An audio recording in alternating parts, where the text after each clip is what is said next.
Hello, everyone. I'm so excited today for our conversation. It's going to be about self-betrayal and the masculine.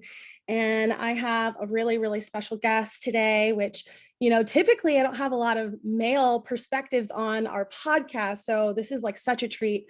Nate Robinson, I'm going to let him introduce a little bit more about himself. But one thing that's really special about him is that he's also a love and relationship coach as well. And the cool thing about this conversation is that you're going to get a totally different perspective. One from the masculine perspective, the masculine side, the male version of basically the same stuff I tell you all the time. So, Nate, why don't you share with us a little bit more about who you are, what your favorite things to do are, where you're located, all those things. Perfect. Thank you so much, Brittany. As you said, I'm a life, relationship, and empowerment coach. You can reach me at thenaterobinson.com. All my social medias are linked there. My podcast as well, the How We Feel podcast. I got into life and relationship coaching through TikTok. I was going through a real revolution of my own, coming out of a relationship, multiple relationships that had kind of followed a similar pattern, and decided time for change. And change starts with myself. So started posting on TikTok of things I'd read, of things I was learning. It was some wonderful self-discovery. And like I said, I wanted to share it. So gained a following on TikTok and decided, let's do this. Let's get into mental health. Let's get sharing. From there, started creating the platform. It's been about just over 2 years of having that platform. I just turned 27 this last week. You and I obviously connected over Denver. I grew up just outside of Denver. Love the outdoors, love people in every way, shape, and form, getting to know, conversing with, learning from. Grew up playing a lot of sports, have slowly moved away from watching, or Sundays used to be for football and Saturdays for college football. And now maybe I'll watch a game once in a while. Not that it's bad, but I've just moved away from it. But yeah, that's me. Love people. So excited to be here and talk about something that I have a lot of personal experience with, of self-betrayal, self-abandonment. So ready to get going. Absolutely. Thank you so much. And yes, you guys, he's a fellow Denverite. You don't live there now though, right? Don't you live in? So correct. I grew up in Denver. Excuse me. I'm currently in Salt Lake City, Utah, finishing up my degree in psychology at the University of Utah. Go Utes. Awesome. You guys, he tried to say that he was no longer a sports fan, but I'm like a diehard Broncos fan, so I'm a little hurt. But it's okay, to each his own. Everybody lives their best life in their own terms. I won't hold it against you, Nate. Just make sure you deliver today. Anyway, so you guys, we're going to be talking about self-betrayal. And this is so it was interesting. Whenever Nate and I first met and started kind of discussing our lives and just kind of getting to know one another, this theme of part of our conversation that kind of kept coming up was this idea of self-betrayal, and like how we maybe betrayed ourselves when we were trying to navigate, coming into adulthood and figuring out what we wanted to do, and how maybe that betrayal also got projected onto our partnerships. And there's just so many layers to this term and to this word. And so we kind of wanted to start off today with defining what self-betrayal and self-abandonment are. I see these words and they get used a lot, especially in social media. So some people might not even know what the heck they are. So Nate, do you have a little mini definition for self-betrayal and self-abandonment? I love it. I'm going to keep it mini for sure. That's the keyword here. Self-betrayal. I know a lot of times in dating, people will say, oh, they betrayed me. They tricked me. That person, my ex, they wronged me. For me, I see any form of betrayal, any form of betrayal as self-betrayal. It started with, I had my needs, I had my wants, I had my desires, and I was looking outside of myself to get those met, which is always a precarious place. At times it can work great. I have this great partner, I have this great coworker, my parents, my brother, whomever it is, they have my back. Inevitably, that person won't be able to show up for you. And therefore, you'll feel that sense of betrayal. Why didn't they have my back here? They usually do. What happened? It's placing your needs that you can fundamentally feel and fulfill outside on someone else. That's that opportunity of self-betrayal. And trust me, as you said, that's something that I have a lot of experience, luckily not recently, but a lot of experience in life with. Absolutely. Trial by fire, huh? Absolutely. Woof. Right. Seriously. I'm like, man, I'm so grateful that I went through all these things. I'm so grateful that I went through all these things. I'm so great. I just have to like try to Gratitude, pump gratitude. myself up. Yeah.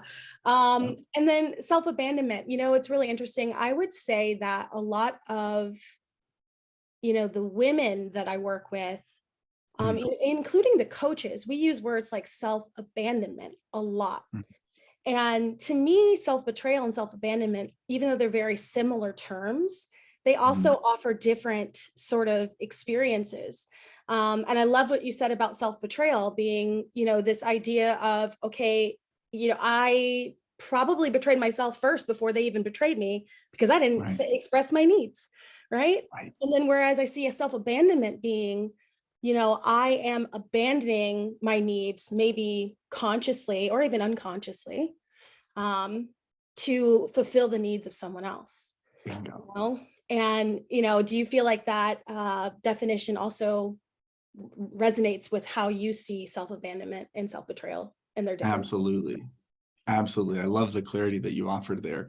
That abandonment of, like you said, with the betrayal, it's okay, I maybe see or don't see my needs, and I'm stepping outside looking for that fulfillment outside of myself. But with that self-abandonment, it's placing the needs of others over my own. And that, yet again, so precarious. Feels good in the moment. I'm that friend that always hypes them up. I got their back. I'm there for them.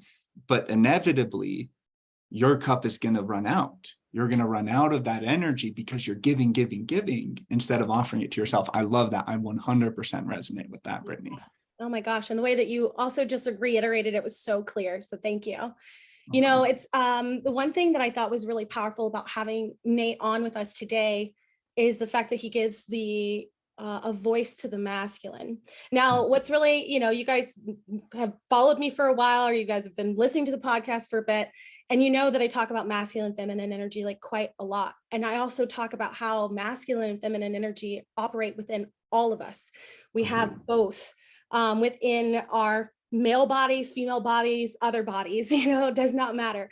We all have this energy. And with Nate being here, we get to have a male perspective who also holds the masculine energy and balance within the male body, just like I hold the masculine energy and balance sometimes within my female body, my feminine body. So it's interesting because this conversation about self-betrayal and self-abandonment looks different for both the masculine and the feminine. So I kind of wanted to discuss what that may look like first, and then we'll kind of continue like exploring this together. So for the feminine, self-betrayal looks like, to me, so when we think about the healthy feminine, right? Mm-hmm. The healthy feminine, when she's in balance, she's intuitive, she's creative, she's like just living her best fucking life. She's in flow. She is caring and thoughtful, and also just like super just in resonance with the universe. I like to believe that the feminine, and you tell me if you feel like this is wrong, but I don't know. That the feminine is like the direct communication that we have to source, that feminine aspect of us. And the masculine is how we implement sources, the understanding or the downloads or the intuitive messages in the 3D. So when the masculine is in balance, he is structured, he is clear, he is focused, he's supportive and creates safety. He creates these like very physical constructs with which the feminine can operate within. So this is just to give you a picture of what the masculine and feminine looks like within our bodies as male and female and other. So how does this play out with self-betrayal, right? So I'm curious about, for you, how do you feel like for you as a male, and who holds masculine energy and feminine energy in balance from the male perspective. How is your self-betrayal, how has that impacted you and your relationships? It's a great question. It's a great question, a great preface to, like you said, the self-abandonment, self-betrayal within the construct of, or the ideas of, the truths of that masculine and feminine energy. It allowed me to, even what you were saying there for a moment, allowed me to reflect on, with the self-betrayal in the masculine energy, that as a man, as you said, as a male, there's a lot of factors at play there, where the societal pressures, the gender roles that have been placed on naturally, like you said, in this 3D world. I candidly always felt very in tune, not knowing what it was at the time, but very in tune with the feminine energy. For whatever reason, growing up, I felt very in tune with my feminine energy and felt a huge disconnect. That's a whole nother story for another day with my parents and whatnot. With that sense of self-betrayal and those gender roles that are placed upon a man, there was this idea of, and pressure around structure. There was this idea of, you have to provide, you have to be there, you have to support others. And in that sense of, as you mentioned, that self-betrayal, there was this idea of, okay, I have to support others. I don't matter. Others' needs are the only thing that matters here. My partner, my family, my friends, in the most mundane ways. That was my approach. That was my understanding. That was my success. Yeah. And that led to severe burnout throughout childhood, like you mentioned, with relationships, 14, 15, 16 years old, beginning to date in court. That was a huge disconnect where I struggled. I'm doing these things that I'm told, right? Be a man, provide, be there for them, listen. Yeah. But my cup isn't being filled. Yep. And as we know with these energies, the opposites will attract, right? That will naturally sit in a place of, I am this way, this is my strength. Okay, I'm going to attract the opposite. I digress there. I personally, as you said, as a man, personally having a lot of connectivity and always having a lot of connectivity to the feminine energy, that self-abandonment was so prevalent. And then as a byproduct of the self-abandonment, then came the self-betrayal, where there was that complete misunderstanding of, I don't even have needs. And if I do have needs, they don't matter. No one's going to meet them. That's very clear to me because I'm supposed to, but I didn't know that. So that's kind of just my first thoughts about that. Like you said, being a man, having that direct connection to the masculine energy, that's something that I had always struggled with, where more recently it has become much more of a simple connection, a smooth connection. Thank goodness for that, right? I mean, like, it's like finally at some point in our journey, it's like, okay, oh, it really was it simple this whole time? Like I had no idea I was making this so complicated. But I think that that's kind of like that whole trial by fire. Sometimes it's just the way that we learn. And I love what you said about gender norms and the responsibilities projected onto the masculine and what you guys are supposed to do in this weird construct of society. And how, right? And how that leads to not only self-abandonment, where it feels like I don't have needs, I don't really matter, to like, well, who cares? Self-betrayal. I'm not even going to take care of myself. Yep. I'm not even going to put my needs first because it doesn't matter anyway. Right. And I love that you made that distinction throughout, because it's so, I think why this is like such a interesting topic is because there are so many people who I've come across who don't even realize that they're doing it. Right. It's become such a normal way of being, betraying yourself, abandoning your own needs for the sake of the world, for the sake of society, becoming this fucking martyr. You know, and just like allowing yourself to be railroaded through life, when what I think a lot of people like us were trying to do with this reclamation, we'll say proclamation of love, and like redefining what love looks like, is like, it is so much more, there's so much more offered to you than what you've allowed yourself, than what you've allowed society to add yourself, like give to you. And all you got to do is just wake up and fucking take it. But you have to know that your needs matter in the first place. Like you have to know that like it's okay for you to dare to like actually meet your own needs Mhm. and stay within yourself. Go ahead. I want to offer you primarily gratitude for creating this opportunity. Even in this first 15-20 minutes that we've been talking, I've gosh, my throat chakra's doing Yeah, something. Come me on. too, dude. Something's going on. Like Even in this first 15 to 20 minutes, I've had some very significant breakthroughs. And in that kind of that masculine form, like you said, creating in this 3D reality, you mentioned the discomfort and the confusion that people have, right?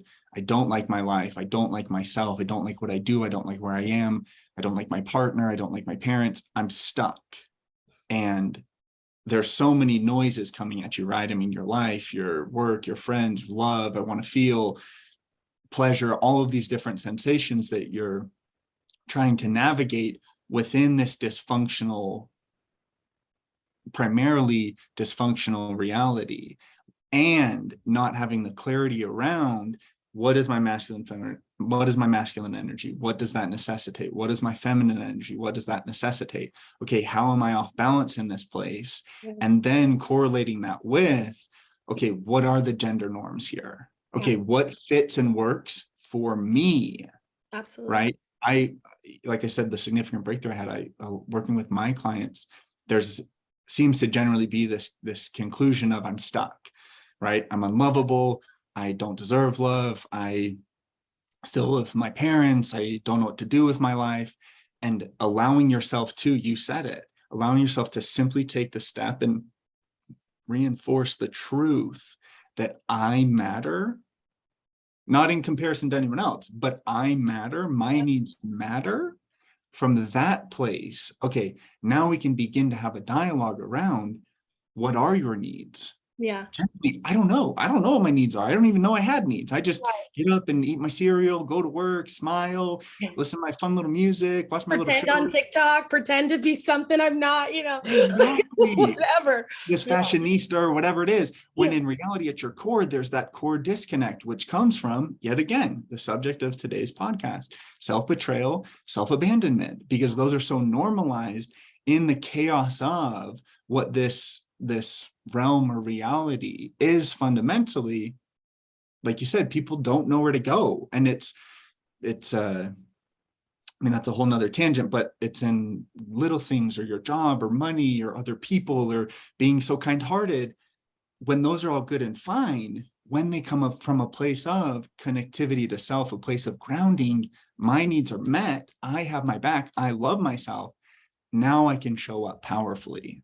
Yes. Oh, wow. Preach. Oh, goodness gracious. That was so good.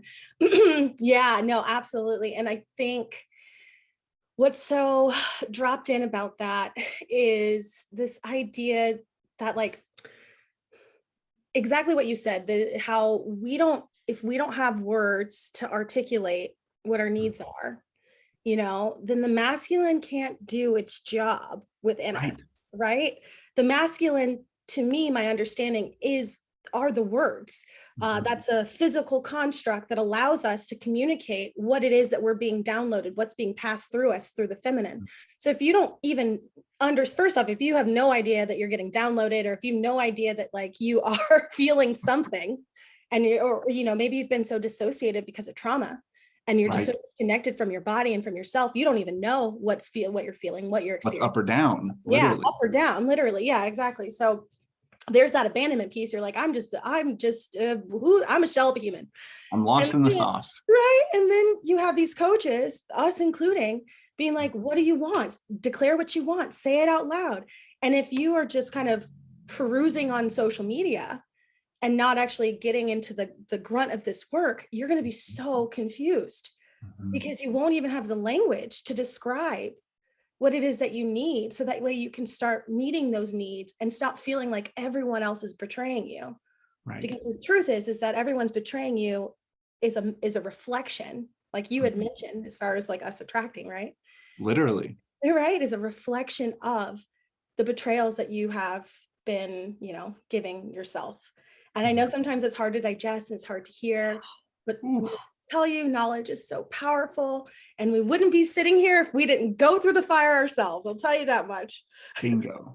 There, something you touched on there that I found a lot of resonance in was in my own practice, as I mentioned, being a man in our society, a male, having an innate connection to that feminine energy and always having it, and having a huge monumental disconnect from the masculine energy. Something I found in my practice with the people that I work with, even people that I interact with on TikTok or Instagram or whatever, I've found that at least in the initial sessions or meetings or DMs, whatever, that the greatest opportunity that I have is to simply hold space for that person. Because I can come at them and like with structure and ideas and let's go and come on, here we go, let's get it. I can come with those ideas, but like you said, until there's even an ounce, a bit of grounding in it, those ideas just kind of flow by like the next Netflix show. They just kind of cool that, oh, that sounds good, but I can't get there. But oh, someday maybe. Oh, I've read about that. So just holding space for people to literally sit. What do I want? Oh, I do have needs. Oh, wait, I struggle with structure. I struggle with feeling my feelings. I haven't felt anything in 6 months, a year, 2 years. Okay, now you see it. Now that's something we can work with. Okay, now my expertise, my more masculine can come in there. Okay, let's get some structure. Hey, let's get a book. Let's talk about this. Let's create a plan, something, some support around this thing that we've now identified. Whereas, like I said, previous it was so many downloads, so much knowledge, so much feeling. And I was like, I want to tell everyone, like, let me share, let me talk. And not in a judgmental way, but most people can't get there. Yeah. It's just more that's coming through. It feels good for a minute. Oh yeah, I like that, but not for me. I just have my little life. No, holding space for letting them just sit in. Oh, something is going on here. Oh, I do have needs. Oh, I don't feel this way. Oh, I struggle with. Now that's something we can really work with. Absolutely. Yeah, I know. It's interesting that the self-talk that will immediately come in and try to basically like skew you away from the thing that you can sense that is meant for you, right? Like, oh, I'm so close to finally like not abandoning myself. I'm going to show up for this thing. I'm going to do it. And then immediately the self-talk comes in and it's like, no, why? It's not really meant for you. No one really cares anyway. It's not going to work for you. Right. And I feel like that's even, again, part of that betrayal system, right? Oh my. Yeah. One thing I want to say that I think is so powerful about you and other men who are doing this work is that, especially for women, and I know you work with a lot of women, it is so nice because like I can tell my clients until I'm blue in the face, honey, men like this exist. They really do. They really fucking exist. My husband's one of them. I know some out there. They're really there. I promise. I promise you. And they're like, sure. Where is he? I don't believe it, blah, blah. And I'm like, you're on the wrong frequency. So to have someone like you who's a leader, like doing this work and having these conversations and holding that masculine space without obviously, the counter transference or whatever, we want to use like psychological terms or whatever, of showing them what is possible, and what you've been able to create from the masculine side and what you've been able to heal from the masculine side. So I'm curious, like, what are some examples in your life of your living through this self-betrayal, and how did you overcome it? That's a great question. Maybe it's a little too deep. Do we need some more tea? I don't know. Maybe a little something else. Yeah, right. I got all the wine ready to go. I'll be back. Just kidding. No, that's a wonderful question. As I'd mentioned prior, obviously, to meeting today, we'd been in discussion. I'd been brainstorming. Even through our discussion today, something that has come to mind that hadn't previously, that's something that recently even I've been working through myself and looking for and finding a lot of clarity in, is fundamentally my relationship with my mother. Mm. Before it was, I mean, so much dysfunction on both sides and just a complete rejection. Like, I can't deal with this. Just no, thank you. Got to go do my own thing for a little bit. Got to go find some grounding. And recently, even in the last few weeks, I've been able to reapproach that relationship. And it really started with going to see an energy worker myself, who identified that I had a huge disconnect with the masculine energy. And I was like, oh, damn, like, boom, just dropping that bomb on me. Thank you. And sat in that, there's some emotion there naturally, and began to think and reflect on it. And that came from a place of my mother having an intense amount of that masculine energy and almost no feminine energy. And that dichotomy that existed in childhood, I took on the role of the feminine energy as a man, as a traditional man in our society.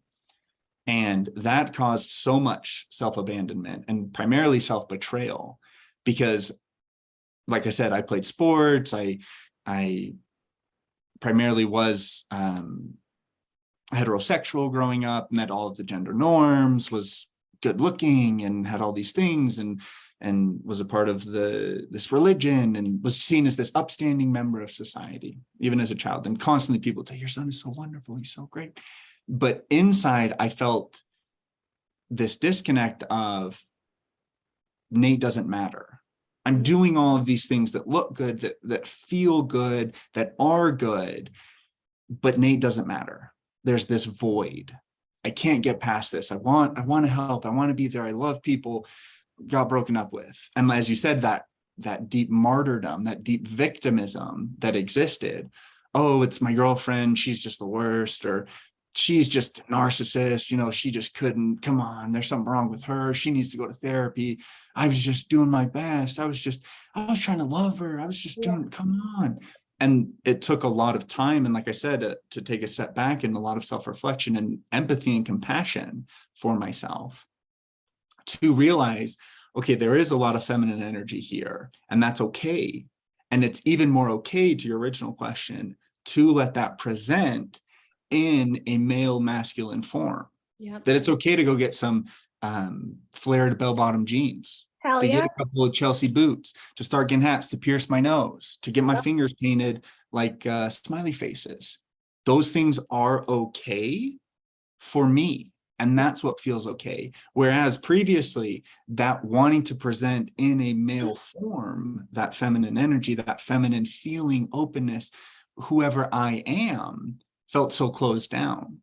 And once again, to that original question, that relationship with my mom has been so fundamental in releasing a lot of the victimism, that my mom hurt me, that my mom didn't know, that my mom wasn't good enough, that she's the worst, that she needs to go to therapy.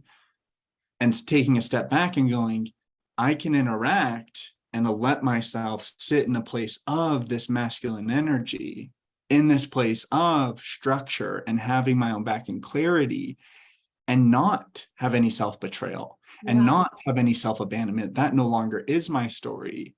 And my mom is simply another person who's suffering. My mom is simply another person who, through her experience, doesn't understand the energies, doesn't understand the role that they play in her life, doesn't understand the disconnects that she experiences. So I'm getting long-winded there, but I really appreciated that question. My relationship with my mom has been something that has allowed me insight into myself and the disconnects that have existed for a very long time within myself, and how I can now stand in and create space for that masculine energy, that structure, that directness, that holding space for primarily myself as well as others. And it gets to be safe now, right? Whereas before, when you saw it in terms of your mother and the way that it was demonstrated through her wounds, right? Her wounding, it didn't feel safe. It was felt actually chaos. Very threatening, and it was too much. So therefore you had to overcompensate with the feminine. And I love the fact that, and I love the fact that you articulated that the masculine construct that society has created for us is not necessarily the definition of what it means to be a true divinely like aligned masculine.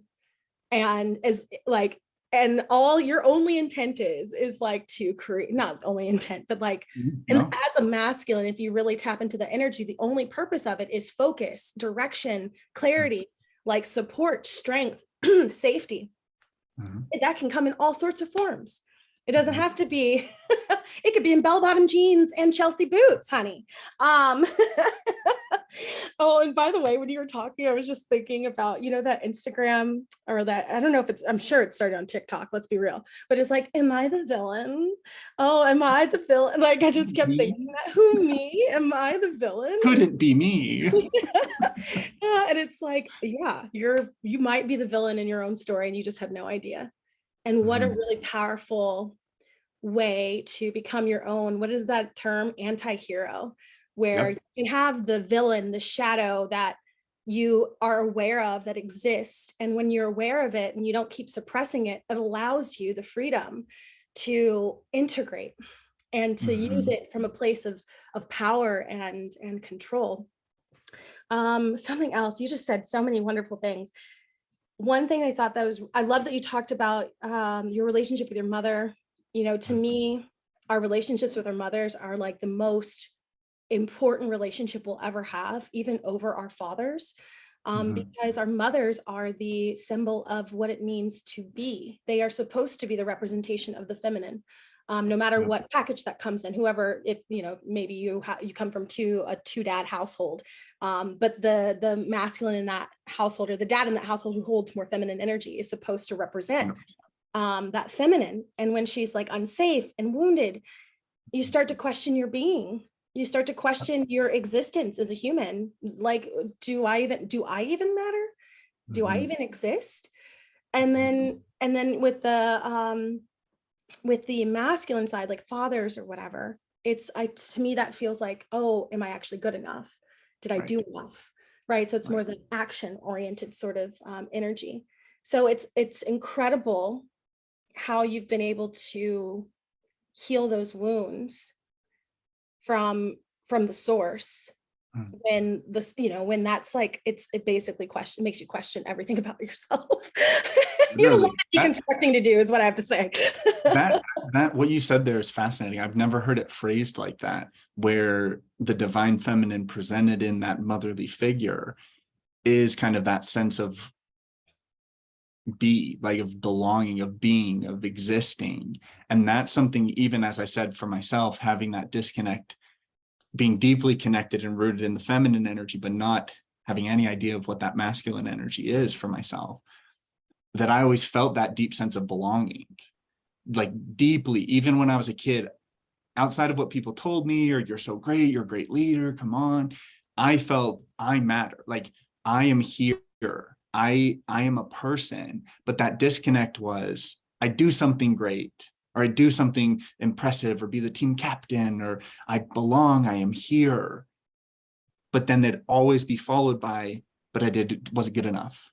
But Mm, but will it last?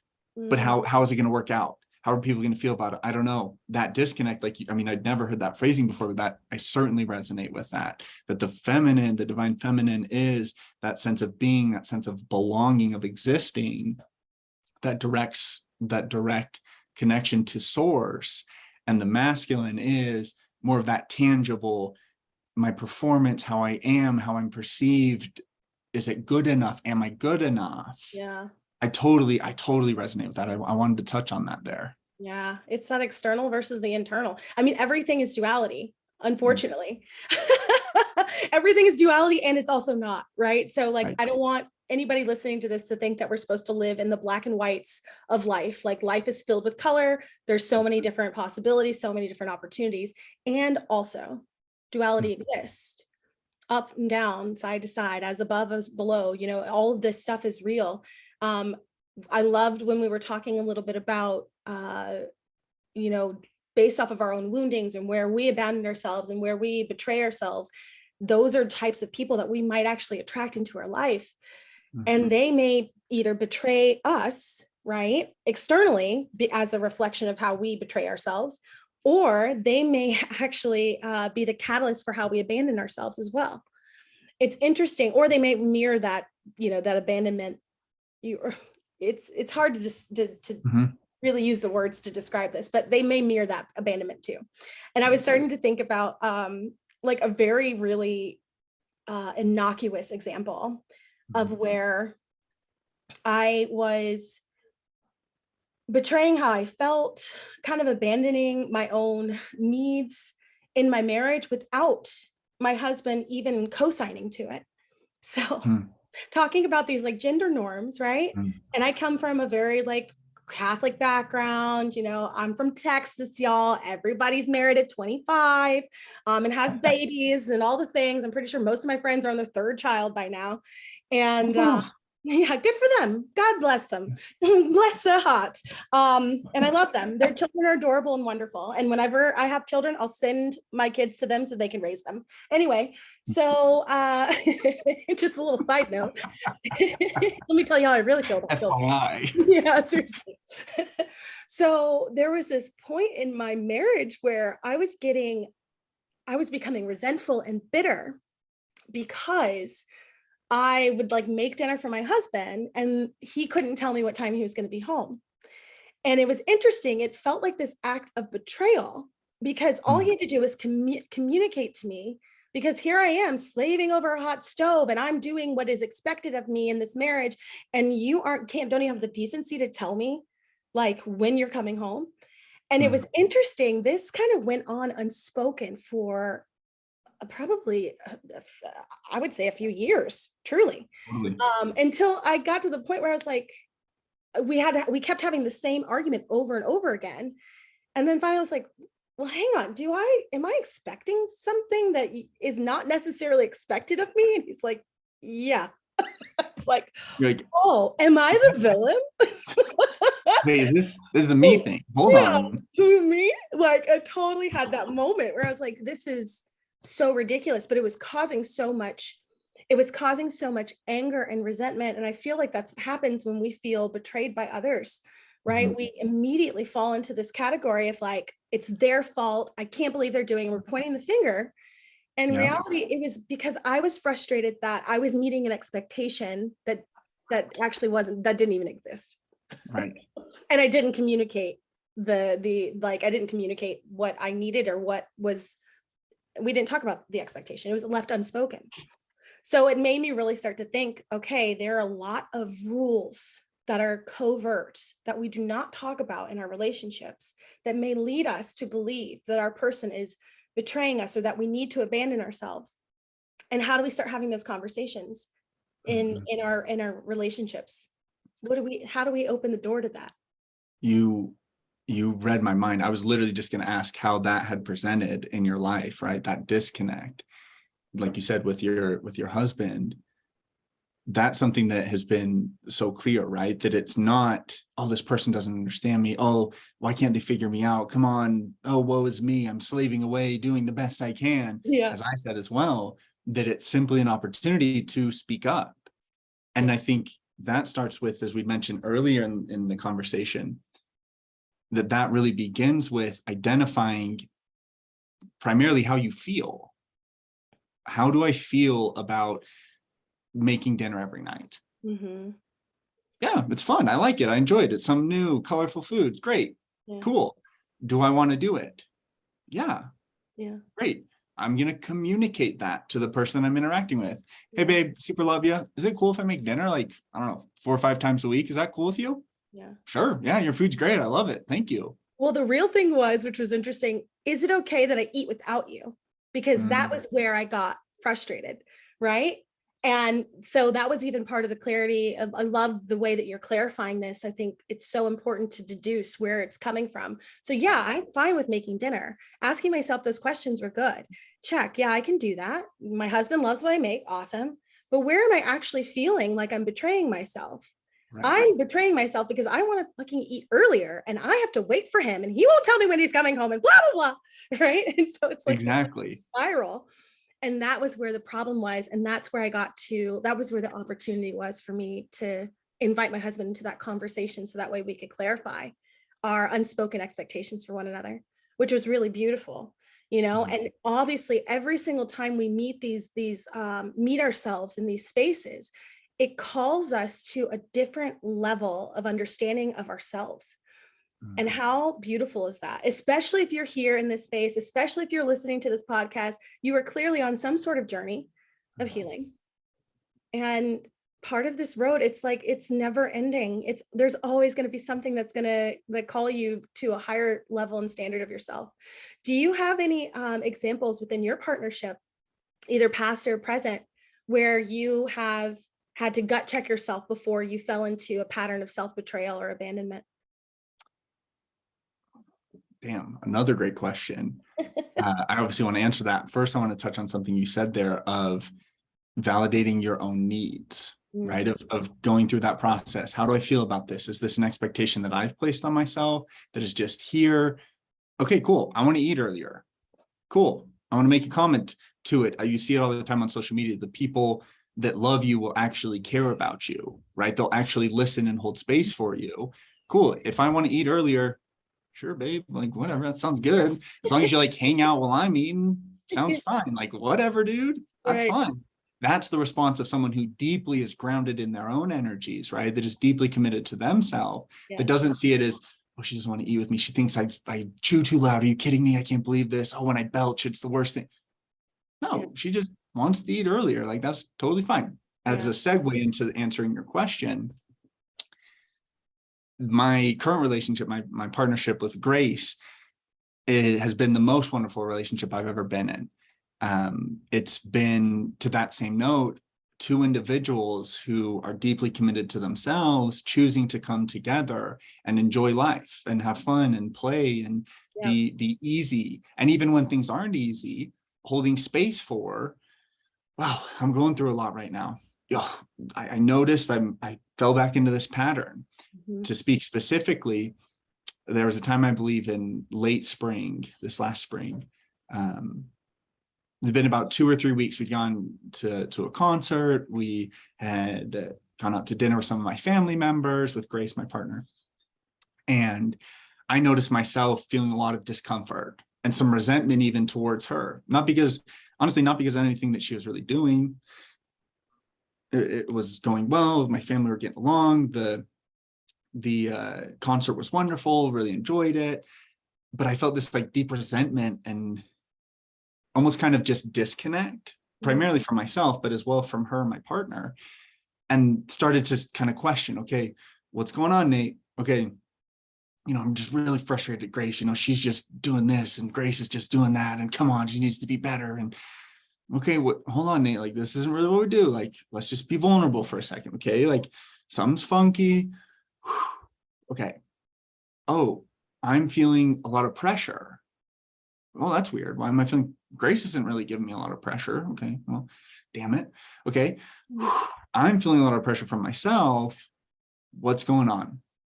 Oh, I'm feeling a lot of pressure to show up for her. Mm. She's going through a lot in life with her family, with her life, with her job. That's okay. That's how life is. I'm feeling a lot of pressure to take on her struggle. Mm. Oh, damn. I know this pattern.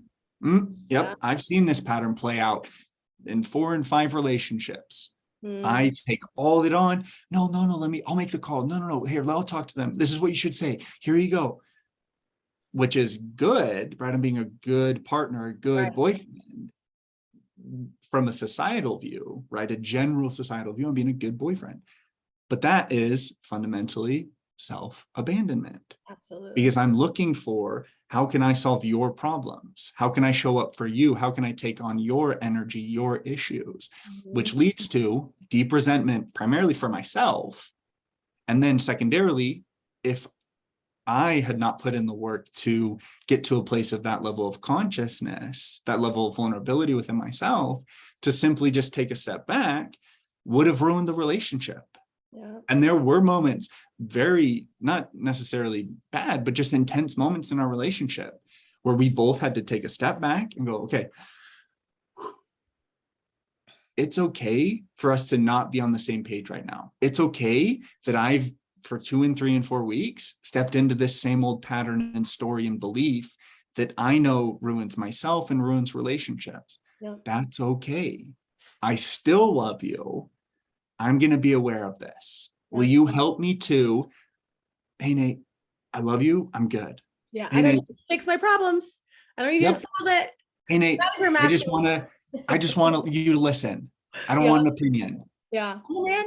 It's not personal. It's nothing. That helps me to stand in my truth.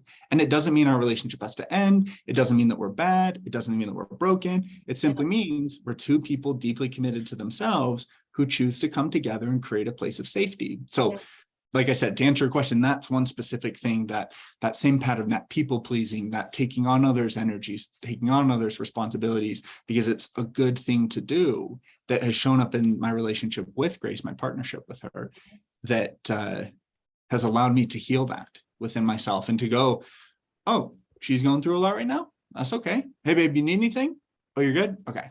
Right. Cool. I got your back. I love you. Right. And the right relationships will offer you the opportunity to actually heal in a safe environment. They will give you an out. And Literally. Grace is obviously a healthy individual to where she's like, I don't really need you to solve my problems. So I, actually prefer for you to just be here and listen. Thank you. That's all I need from Give you. me a hug. Yeah. Literally, like for her to have the words, again, going back to this idea of language, have the words to know what she needed in those moments when she was feeling pressure. So that way she could let you off the hook, and vice versa. I think this is where, again, unspoken expectations. Like I was kind of thinking about how when we think about self-abandonment, to me, self-abandonment is almost like avoidance, avoiding facing the truth of what's going on for you. And betrayal is another form of avoidance, but it's more of blaming someone. So that way someone's a scapegoat. So that way you don't have to focus on what's been going on for you. So again, it's a very interesting coping mechanism that we've developed over a course of our lives from the things that we witnessed growing up. I mean, let's be real. We're in this really weird time in life where people are having these conversations. Therapy is like normalized and okay. Coaching is like normalized and okay. And a lot of people have coaches, a lot of people have therapists, and it's just kind of like, it's kind of the thing. It's like the new bag, I'm a therapist, blah, blah, blah, whatever. But I'll tell you, when I first started, and this wasn't even that long ago, we're talking like 2011, when I first started my career as a therapist, it was still taboo. So finally we've moved in this direction where we get to have these conversations. And if you are unwilling to face the truth of yourself at this stage in this environment that is actually creating safety for us, well, then you're going to have a really, really hard awakening at some point. I'm just going to put that out there. So of course, if you're listening to this podcast, or if you find this video, whatever, you're definitely a part of a beautiful select few who are doing the healing work. But there are a lot of people who are not, and they're still avoiding themselves, and they're projecting it into their partnerships and their relationships, not even just romantic, but friendships, colleagues, everywhere. And it's important, I think, as more, I won't say we're more healed or anything like that, but as individuals who are willing to do the work, that we see those people for who they are. We wish them love and luck and all the things, and we do our best to align ourselves with people who are more in resonance with where we are now versus where maybe we used to be, knowing that it's not necessarily our responsibility to save everyone. Because Definitely again, not. you'll be abandoning yourself, and then you'll feel like you're betrayed. So there we go, just bringing that full circle. I love what you said there. I have a question, but first a comment. I think there was an article that came out that was all over TikTok and Instagram as well recently by a psychologist, that men are finding it much more difficult to date nowadays. That dating apps are not working, that men are just finding a lot of issue in finding partners.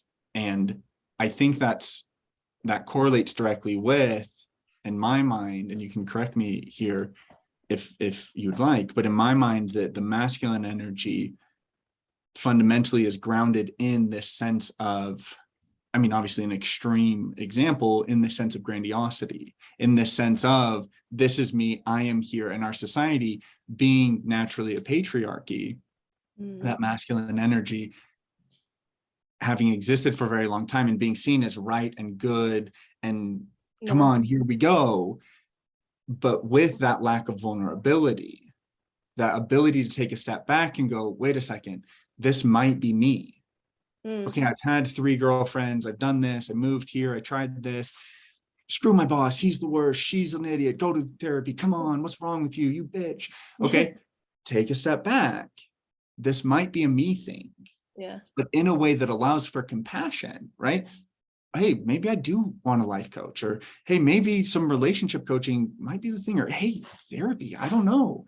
Having that sense of vulnerability that for the feminine, and you can see that presented in our society with women, right? It's always women like to talk and share, and men are just hit the hammer or hit the nail on the head, do the thing, fix the problem. That sense of vulnerability is missing. And like you said, with therapy being this taboo place, now it's so much more okay, right? To be who you are, to be all of what you are and how you want to present that. Whereas even 10 years ago, even 5 years ago, even 2 years ago, it was so much taboo around that. Leading me to the question, you mentioned when you started in 2011, there was so much more taboo or confusion around this, or not okayness, that what do you feel like has shifted from, I know then you were working more as a therapist, and now you're obviously a coach, but what do you feel like has shifted in society, in expectations, in norms, in the energy? What do you feel like has shifted to allow, yeah, I got a life coach and a relationship coach. Yeah, it's awesome. I love it. I'm out there on Tuesday. It's so good. Yeah, well, I think I would defer to some astrological buddies because I feel like they may know a little bit more cosmically what's been going on. But I just think that there is this universal rise of the feminine energy in general on this planet. And I cannot really discern how or why that is happening right now. But there is this shift that's taking place energetically, and we can see it physically because women are, it's interesting. There's obviously still a lot of toxic femininity, fuck Naturally. men, fuck this, blah, blah, blah. We hate men. We'll become men, basically. Right. And it's like, that's not really that wasn't really the purpose of feminism, right? A little too far there. Yeah, it's a little bit too far. But there is this rise, and I think there are a lot of women and men just like you. And this is why, like, I really just want to validate you so much in this, because men are seeing what you're doing and women are seeing what you're doing, and we're all finding out that it's safe and that it's normal and that it's okay. Like, my husband needs more examples of men doing this work. He's doing his work and his part through me, but to see other men taking charge and being in leadership too is like so important. And I just think that it's kind of a catalyst. There were a few people who've been having these conversations for a long time. I mean, these aren't like new conversations. There's just more space around it. And for some reason, like you mentioned, there's this opening where we're allowed to present ourselves with more authenticity than ever before on this planet. Ever before. Well, okay, I take that back. In this modern age planet, I don't know what the Atlanteans did. Okay, I don't know what's that other place? Lemuria, whatever people like. I don't know what any of these ancient civilizations did. I don't know about the Pleiadians. I don't know anything about that stuff. If you want to go down that rabbit hole, y'all do your thing. Have at it. There's a TikTok. There's a TikTok for everything.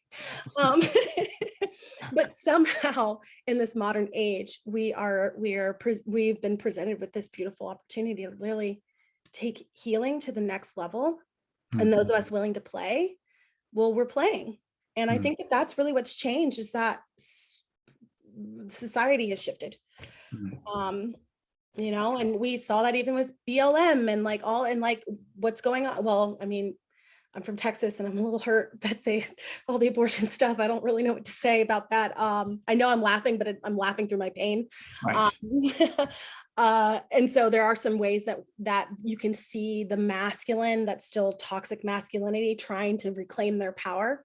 And that's another way that that the society is shifting, because why would they need to fight for that unless they felt like they were feel Yeah, contrast. Yeah. exactly. So I think that that's really what has opened up a lot of opportunity for more of these conversations and for it to be less taboo. I really appreciate that. I really appreciate that response. Excuse me. I think something that came to mind for me, you mentioned, as I've told you, I primarily work with women. I've worked with a few men in the past, but even some of my friends from high school, a few friends that I've lived with at some point, a few friends that I've met more recently have expressed interest in my coaching and have reached out. Hey, Nate, going through a lot right now. Like, just like, well, let's get lunch, man. Like, would love to catch up. Or, hey, Nate, like, I really like your posts recently. Like, they're really cool, man. Oh, hey, you posted that thing. Remember to slow down today. Yeah, man, that really helped me. I was going through a tough day. I've seen, kind of like you said, speaking to the masculine side or the masculine expectation, that, and it goes really to the core of what my own coaching, my own why, the deepest resonance that I have is that there's a huge disconnect between feeling. There's a huge disconnect around emotion that presents very much so for men, right? There's the classic stories. Oh, you fell in your baseball game and roughed up your knee. Rub some dirt on it. Come on, just keep going. Don't cry, you sissy. Like, I mean, those things, I grew up in that age. That was 20 years ago, playing sports, doing this. Don't cry, don't share your feelings. Oh, hey, love you, bro. Hey, care about you, buddy. Yeah. No, you can literally just say, hey, I love you. Yeah. Like, I'm on my own podcast with my co-host Joey, we talk about that, a man as well, that there's always these quantifying statements. Hey, love you, dude. Hey, I got your back, Right. brother. Right. Instead of, hey, I love you.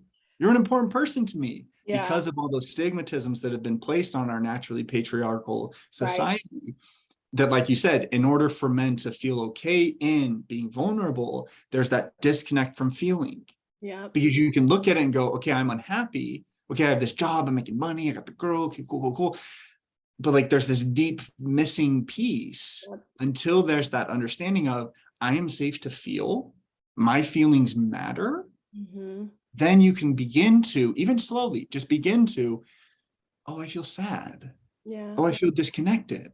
Oh, I love this person. Okay, I can share that. I can step into that. And I think, like you said, speaking to the level of taboo around these ideas in coaching and therapy, that because of that missing link of the feeling, okay, yeah, like I'll go to therapy for my girlfriend, whatever, dude. Yeah. No, I want to go to therapy because I feel unseen. I want to go to therapy because I feel unlovable. And without letting yourself feel that, whereas naturally the feminine is based in feeling, is based in that grounding. Yep. Yeah, I feel really frustrated with my boyfriend. Yep. Hey, I need to talk about this. Hey, my boss is a dumbass. Like, I want to talk about these things that I'm feeling, which naturally has created a conversation that is so necessary around. I spoke with my sister last week. She's like, yeah, I got a business coach. I've got a relationship coach. Me and my newlywed husband, we've started to go to couples therapy, not because there's like any real issues, but we want to talk about it and get ahead of this and open dialogue and learn tools. And I look at that and I'm like, that's so wonderful. Whereas the more masculine male response to me, to my practice, even guys will sometimes look at me. And honestly, I think like question their sexuality, or like, I'm so ambiguous, like nails and my nose, like hey man, like you're like so handsome, like you're so confident, like what's going on? And those are the types of guys that I gravitate towards, that are just like, hey man, like you look so damn good, like you are beautiful, my guy, like I love you. Yeah, I want to be your friend, I want to connect with you, rather than this is a competition, or I want to better than you, or like, oh, you look at this guy, he has nose piercing, got smiley faces on his fingers, what the hell, like this idiot. No, dude, like be vulnerable, like you be you, I'm gonna be me, let's vibe. But I digress. The feeling, the disconnect around emotions, and the continued conversation and safety of, you get to feel your feelings matter, I think is, piggybacking off what you said, I think is what's allowed for this space of, yeah, I got a coach. Yeah, I listen to the podcast. Yeah, I'm going to therapy. My feelings matter. Yeah. I love that you're talking about the language around it, because it's so fascinating in my career. I was a child therapist for a while, and then I was also working with adults. And the feelings chart I had to use for both, because Mhm. adults also did not have the language beyond happy, sad, mad, angry. Like it was literally maybe six at the most. And I would even play like a game. I'd be like, okay, so you can't use happy, sad, mad, or angry or whatever. Like what are six other emotions? And like people would be stumped. And we're talking about like They're getting on CEO their level. phone, Yeah, Googling. yeah, like CEO level, like people, like I mean, very intelligent, Successful, very totally. successful, and they're like disappointed, like they had like maybe one or two. Yep. And I think again, kind of going back to what we were talking about, like this idea of the raw data being within the feminine and then the masculine creating the words for it. If there's just more safety for feelings to have a wider array of words to match them, then I think then I think it creates more safety for the man, because the part is like feeling a bunch of confused feelings, feeling all the raw data, and you're like, it's not sad, I'm not angry, I'm not, like, and if there's no language, it's like, well, then I'm not going to talk about it. Like, I Right. don't know what to say. It's too scary. It's too big. It's too, like, there's no words for me to share. So I'm Mhm. just going to like pretend like it doesn't exist.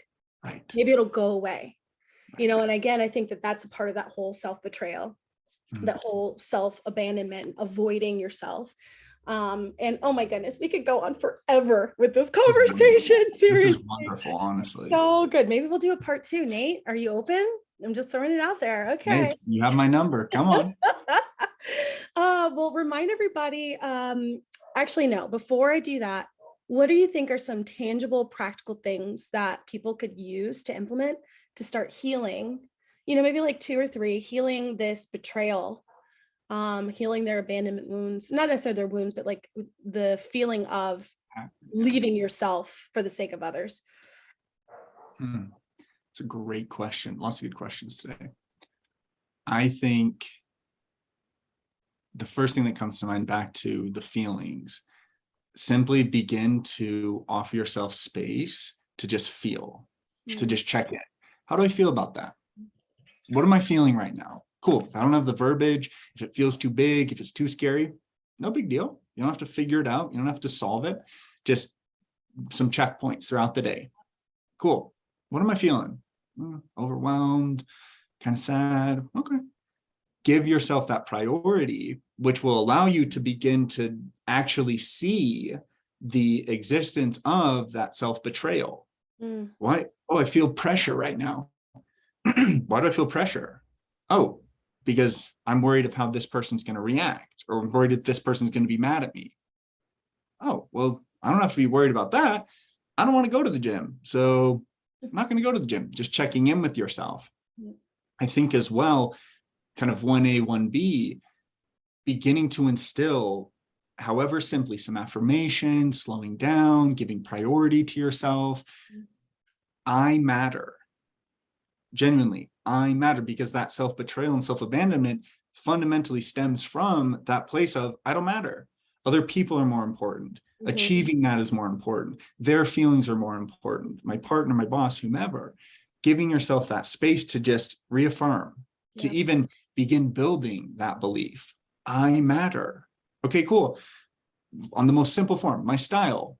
Well, I just kind of wear basketball shorts and t-shirts. I don't know, sweatshirts. Those are fun. Those are easy. Okay, I matter. Great. What do I want to wear? Well, there's that cool pair of shoes. Oh, those are kind of cool. Hey, I've been seeing that book. Oh, like that. That sounds interesting to me. Giving yourself priority, once again, will begin to very much paint the picture around those difficulties and those disconnects around self-betrayal. No, Yeah. I'm doing this because I want to. I'm doing this because I am a good person, not because I don't want someone to be mad and I really need to accomplish this thing and I hope I get that position. No, I'm doing this because I'm good. So Because I those two want things, to, because I want to, right? exactly, because Yeah. it's something I'm interested in. Those two things are really the first two that come to mind. 1A, 1B. Yeah. One, really checking in with yourself. How am I feeling? Just getting space, sitting on your bed, sitting in your car. The car's a classic for me. Just sitting in my car. What am I feeling right now? Okay. Yep. All right. And then as a kind of a byproduct or a secondary to that, allowing yourself to reaffirm, okay, I matter. What do I want to do? But I don't know about that. Hold on. What do I want to do? Yeah. Cool. I get to do that. I love that. And I'm going to add a C. Like, I think that Please. part of the reason why a lot of us don't really know what we want or what we need or what we want people to do for us or give to us or whatever is because we don't really have a dialogue with ourselves. So to take his 1A and 1B and add a C, I would suggest after you do those affirmations and immediately you hear yourself say, well, no, I don't deserve that. No, I don't want that, blah, blah, blah. Put that all to task, put that all in a journal. I'm not really a big journal person, but I do know that it helps whenever I like just dump. Yeah. Like, and it's so powerful to just dump into this journal. So that way I don't dump on my partner and try to convince them of how bad I am, how bad I am, because that's how I feel, and, and so put it all in the journal and then maybe you'll work through and you'll get to know yourself more. And it's a really great way to get to know your own voice and to get to know your own interests and how you think and how you process and like what you delight in. And you'd be surprised that maybe it starts off like really like harsh and shitty. And then eventually it kind of morphs into this thing where you are like, well, actually, there's no one telling me that I can't do or have that thing. So like, I'm just going to go get it. Like, I'm just going to do Literally it for myself. I don't know reaching. why I've stopped, and so I think that that will be a great place to have you guys start for now. I know that's something that I do currently too. So Nate, tell everybody where they can find you, remind them where you are and all the TikToks. I mean, you guys, he has like a really big following on TikTok. Like, it's like you guys need to go catch his content. Like if you're going anywhere, you got to go catch his content there. At least it'll give you a really beautiful taste. If this podcast didn't give enough Nate for you, go to his TikTok and like really just get some of the beautiful, beautiful words that he has to offer you there.